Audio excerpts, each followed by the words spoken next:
আমাদের কাছে সবচেয়ে বেশি যে কমন প্রশ্ন যেটা আমি পেয়ে থাকি সেটা হচ্ছে আসলে কোথা থেকে শিখবো। দেখা যাচ্ছে সে স্কিল সিলেক্ট করেছে যে আমি এই কাজটা শিখতে চাই। তো সেক্ষেত্রে সে অনেকের অনেক প্রশ্ন থাকে। কারো প্রশ্ন যে ইউটিউব থেকে শেখা যাবে কিনা, কারো প্রশ্ন যে অনলাইন কোর্স ভালো হবে কিনা, কারো প্রশ্ন আসলে কোন ইনস্টিটিউটটা ভালো হবে। আসলে এটা হচ্ছে সবগুলোই ভালো, ডিপেন্ড করছে আপনি আসলে কতটা খোঁজখবর নিতে পারেন, রিসার্চ করতে পারেন, তার উপরে ডিপেন্ড করবে এটা। আমাদের আজকের পর্বে আমরা এটা নিয়ে আলোচনা করবো। আমি তানভীর আছি আপনাদের সাথেই। তো প্রথম বিষয় হচ্ছে আসলে একটা স্কিল আপনি সেট করেছেন, তখন আপনি শিখবেন। তো শেখার জন্য আসলে কোনটা ভালো হবে, আসলে সবগুলোই ভালো হবে। ডিপেন্ড করে আসলে আপনার উপর যে আপনি আসলে কতটুকু ভালো ওয়াইজলি চুজ করলেন, কতটুকু ভালোভাবে রিসার্চ করলেন, দেন আপনি যখন শিখবেন তখন কতটুকু এফোর্ট দিলেন। তো সেক্ষেত্রে আমি আপনাদের একটু সুবিধা করে দিই, আমরা স্টেপ বাই স্টেপ আসি। আমি কিছু বিষয় আপনাদেরকে বলে দিই আগে থেকে, যদি আপনার মনে করেন যে আপনি একটা কোর্স করবেন বা কাজটা শিখবেন আপনি, তো সেক্ষেত্রে কিছু বিষয় থাকে যে বিষয়গুলো আসলে যদি আপনি ফোকাস না করেন বা প্রথম থেকে যদি ফোকাস না থাকেন এই বিষয়গুলোর ক্ষেত্রে, তো সেক্ষেত্রে প্রবলেম ফেস করতে হবে আপনাকে। প্রথম কথা হচ্ছে আমরা সেটা যদি স্কিল সিলেক্ট করি, তো সেক্ষেত্রে আমরা কোথায় শিখতে পারি। তো প্রথমে আসে ইনস্টিটিউট, হচ্ছে আপনার ফিজিক্যাল, আপনি গিয়ে ক্লাস করলেন। তো সেক্ষেত্রে সেটা কিন্তু সম্পূর্ণ ডিপেন্ড করছে আপনার উপরে যে আসলে আপনার যে লোকেশন সেখান থেকে কতটুকু কাছে হবে এই বিষয়গুলো, বা আপনার আসলে ওই সুবিধার আওতা আছে কিনা। তবে আমি সেই বিষয়গুলো যাবো না, আমি প্রথম যে বিষয়গুলো যাবো, যে বিষয়গুলো আসলে জানার দরকার আপনার। প্রথমত একটা বিষয় সবসময় খেয়াল রাখবেন যে ইনস্টিটিউট ভালো মানে যে আপনি সব কাজ তারা আপনাকে শিখিয়ে দেবে জিনিসটা এমন না, বাট অবশ্যই অবশ্যই একটা ভালো ইনস্টিটিউটের দরকার আপনার আছে। তার কারণ একটা ইনস্টিটিউট তখনই ভালো হয় যখন সে তার রুটিনটা ফলো করছে বা তার সাকসেস যেটা আছে সেটা সে বের করে আনতে পারছে, তার সঠিক যে প্রসেস সেটার মাধ্যমে, তখনই ভালো হয়। তো আপনি যদি কোথাও কোনো একটা কোর্স করতে চান, সবার আগে সেই ইনস্টিটিউট সম্পর্কে খোঁজখবর নেবেন। আপনার প্রথম দায়িত্ব। এখন স্বাভাবিক কথা আছে যে আমরা আসলে কী জানতে পারি বা কী খোঁজখবর নিব। আপনি প্রয়োজন আপনি তাদের ফেসবুকের যে পেজ আছে বা গ্রুপ আছে বা তাদের যে প্রিভিয়াস যারা স্টুডেন্ট ছিল তাদের সাথে আপনি কথা বলতে পারেন, এটা হচ্ছে প্রথম ফ্যাক্টর। সেকেন্ড, আপনি অফিস ভিজিট করেন, আপনি যান অফিসে গিয়ে কথা বলেন তাদের সাথে যে আসলে তারা কীভাবে কাজটা করছে বা কী আসবে বিষয়, বিষয়গুলো আপনি জেনে আসেন যে এ টু যে টোটাল যে প্রসেসটা, তারা আসলে কয়দিনে ক্লাস নেয়, ব্যাকআপ ক্লাস আছে কি না, এই বিষয়গুলো জেনে আসেন। দেন আপনি এ ধরনের খোঁজখবর নেন যে আসলে কারা ভালো হবে আপনার জন্য। প্রথম রিসার্চ হচ্ছে আপনার এটা। সেকেন্ড রিসার্চ হচ্ছে এটা জিনিস খেয়াল করেন, ইনস্টিটিউটে মেন্টর আসলে আসলে মেন্টরকে কখনো ছোট করে দেখা যাবে না, বাট সব মেন্টর কখনো এক হয় না, এটা সবসময় মাথায় রাখতে হবে আমাদের। সেক্ষেত্রে যেটা আপনি একটু খোঁজখবর নেন যে আপনি যে কাজটা শিখতে যাচ্ছেন সেই ইনস্টিটিউটে সবচেয়ে ভালো মেন্টর কে, আপনার সবচেয়ে বেস্ট হবে এই কাজটা। আপনি যারা প্রিভিয়াস স্টুডেন্ট সাথে সাথে খোঁজখবর নেন, কথা বলেন, আর আপনি যত বেশি ডেটা কালেক্ট করতে পারবেন আপনার জন্য তত ভালো হবে, যে আপনি তখন সঠিক মেন্টরটা চুজ করতে পারবেন আপনার কাজের জন্য। তাহলে আপনার জন্য কি হবে, অনেক বড় সুবিধা হবে এখানে যদি আপনি ইনস্টিটিউট থেকে শিখতে চান। তারপর আপনি আরেকটা জিনিস আপনি তাদের কাছে কালেক্ট করবেন, সেটা হচ্ছে কোর্স আউটলাইন। অর্থাৎ আপনি যে কোর্সটাতে জয়েন করতে যাচ্ছেন তাদের যে ক্লাসের শিডিউল থাকে, আপনি সেটা কালেক্ট করা ট্রাই করবেন যে আসলে তারা কোর্সের যে শিডিউলটা আছে সেখানে কী কী তারা রেখেছে, অর্থাৎ কী কী জিনিস শিখাবে, কী কী টপিক নিয়ে আলোচনা করবে, বা কী কী বিষয়গুলো তারা আপনাকে স্কিলে ডেভেলপ করবে, কয়টা ক্লাস নিচ্ছে, এই যে বিষয়গুলো, এটা হচ্ছে কোর্সের শিডিউল, সেটা আপনাকে কালেক্ট করা ট্রাই করবেন। চলে এটা হচ্ছে কোর্স আউটলাইন, যে আপনাকে আসলে কী শিখাচ্ছে বা একটা কাজের জন্য কয়দিন সময় দিচ্ছেন বা কয়টা ক্লাস পাচ্ছেন, এই বিষয়গুলো এটা মাস্ট আপনি কালেক্ট করে নেবেন। দেন আরেকটা বিষয় হচ্ছে ক্লাসের টাইম। এটা আমি বলি সবচেয়ে বেশি যে মানুষ ভুল করে সেটা হচ্ছে ক্লাস টাইম চুজ করে ভুলবেলায়। ভুল টাইমে কেন চুজ করে দেখেন, একটা ইনস্টিটিউটে সকালে যেমন ক্লাস হয়, দুপুরে বেচ হয়, বিকালে বেচ হয়। এখন দুটো বিষয় সাবধান থাকবেন, আমি প্রথম থেকে বলে দিই। প্রথম কথা হচ্ছে অনেকগুলো আছে স্পেশাল ক্লাস, দেখা যাচ্ছে শুধু সপ্তাহে একদিন হয় 3 ঘন্টা, এই ক্লাসগুলোতে জয়েন করেন না, এই ক্লাসগুলোতে জয়েন করবেন না, এটা আমার রিকোয়েস্ট থাকবে। কারণ একটা ক্লাসে কি হয়, ক্লাস যত বেশি বড় হবে আপনার তত মনোযোগের ঘাটতি হবে, বা যিনি শিখাবেন মেন্টর তারও ঘাটতি হবে, অনেকগুলো লেকেজ আপনার থেকে যাবে। এই কোর্সটা আসলে 90%-এর ক্ষেত্রে আমি আজ পর্যন্ত দেখেছি যাদের ক্ষেত্রে, যারা কিনা স্পেশাল ক্লাসগুলো করেছে তারা আসলে শেষ পর্যন্ত মার্কেটে টিকে থাকেনি এভাবে, আসলে টিকে ট্রাই করেনি বা পারেও নি। আসলে এটা প্রসেসটা ফলো করেন, চেষ্টা করেন স্পেশাল ক্লাস একদিনে সপ্তাহে অ্যাটলিস্ট মিনিমাম 2টো ক্লাস থাকবে, সেক্ষেত্রে আপনার জন্য বেস্ট হবে। একটা ক্লাস 3 ঘন্টা, 2 ঘন্টা বেশি আসলে কোনো ক্লাস হয় উচিত না। কারণ আপনি বিগিনার, আপনি নতুন, আপনার জন্য 2 ঘন্টা 3 ঘন্টার বেশি, 2 ঘন্টার বেশি ক্লাস আপনার জন্য না। তো সেক্ষেত্রে এটা ট্রাই করবেন। আর মোস্ট ইম্পর্টেন্টলি টাইম, কখনোই সকালে বেঁচে ভর্তি হবেন না, এটা আমার ব্যক্তিগত একটা রিকোয়েস্ট থাকবে আপনাদের কাছে। তার কারণটা আমি আপনাদেরকে ভেঙে বলে দিচ্ছি কেন সকালে বেঁচে ভর্তি হবেন না। তার প্রথম কারণ হচ্ছে আমাদের নিজেদের ব্যক্তিগত লাইফে যদি আপনারা দেখেন যে আপনি বর্তমানে আসলে কয়টার সময় রাত্রে ঘুমাচ্ছেন, 12টা, 1টা, 2টা, 3টা, যদি আপনার যদি লাইফে প্রবলেম, অর্থাৎ টাইম শিডিউল যদি প্রবলেম থাকে, তার আগে আপনি ঘুমাতে পারেন, আপনি যখন সকালে ক্লাসটা নেবেন আপনার মিস হওয়ার সম্ভাবনা থাকে। এটা হচ্ছে 1 নম্বর পয়েন্ট। 2 নম্বর পয়েন্ট, সবচেয়ে মজার এই জিনিসটা আসলে কেউ খেয়াল করে না, বাট এটা আমাদের খেয়াল করা সবার আগে জরুরি।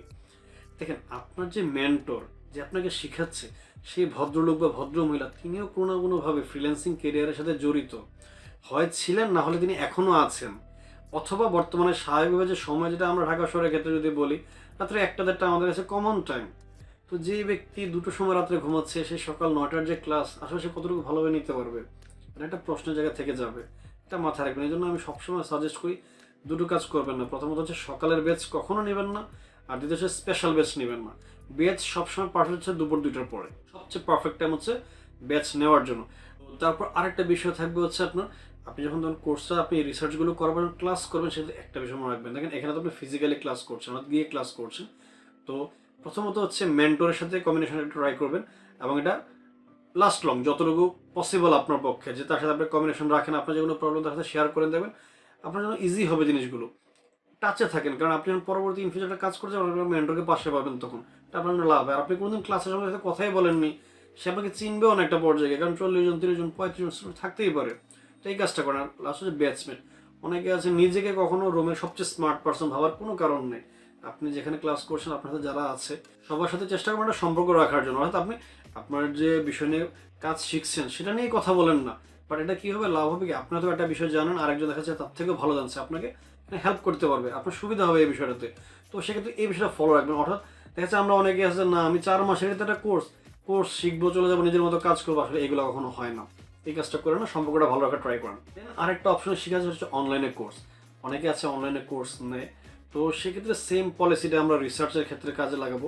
সেক্ষেত্রে রিসার্চটা কি হবে, প্রথমত সেই ভদ্রলোক যে আপনাকে শেখাচ্ছে বা ভদ্র মহিলা অনলাইনে যে কোর্স সেটা সম্পর্কে জানেন, তার সাথে কথা বলেন যে আসলে কোর্স বেচে স্টুডেন্ট কয়জন থাকবে, তো হোমওয়ার্কের সিস্টেম আছে কি না একটা ফ্যাক্টর, কয়টা ক্লাস হবে সপ্তাহে, ক্লাসের সময়টা কখন, এগুলো জানেন।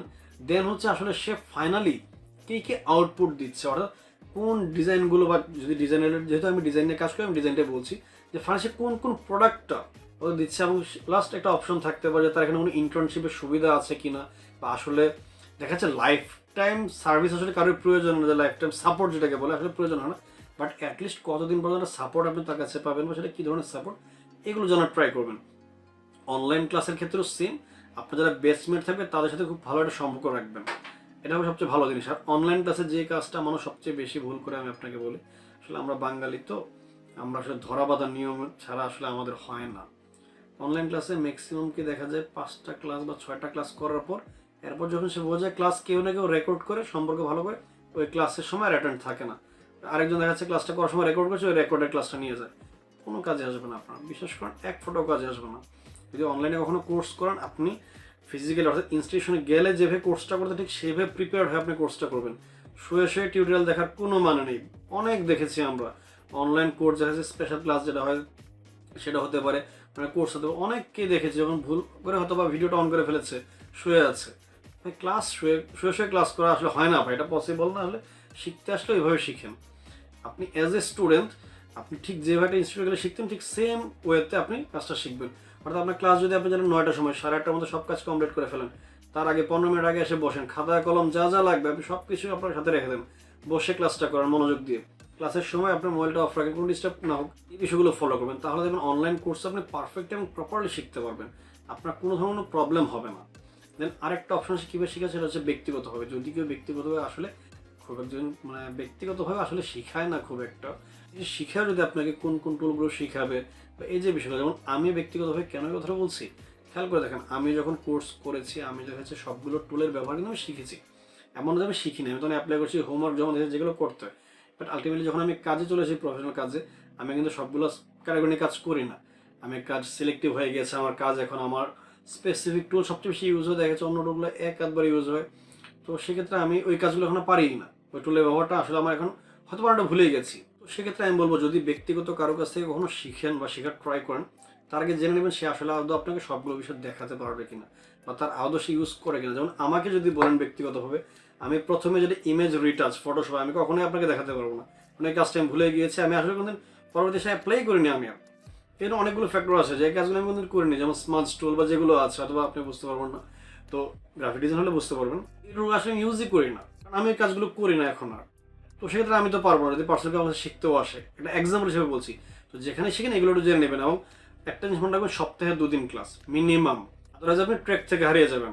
সপ্তাহে একটা ক্লাস কোনোদিন ওই ধরনের কোনো কোর্সে ভর্তি হবেন না বা জয়েন করবেন না, মিনিমাম সপ্তাহে 2টো ক্লাস থাকতে হবে, তাহলে একমাত্র জয়েন করবেন। তারপর একটা অপশন আসে হচ্ছে আপনার যে আপনি চাইলে ইউডেমি বা লিন্ডা এই ধরনের কোর্সগুলো পাওয়া যায়, খুব হাই প্রোফাইল কোর্স, সেখান থেকেও শিখতে পারেন। তবে নতুন হিসেবে আসলে আপনি এই কোর্সগুলো অ্যাফোর্ডও করতে পারবেন না, বা আসলে আপনার প্রয়োজন হবে না। আপনি যদি বিগিনার হয়ে থাকেন, আপনার জন্য এই 3টা অপশন বেস্ট। আর লাস্টলি হচ্ছে ইউটিউব। তো আসলে ইউটিউব থেকে শেখার একটা প্রসিজার আছে, অর্থাৎ এটা একটু লম্বা হয়ে যাবে তখন ভিডিওটা।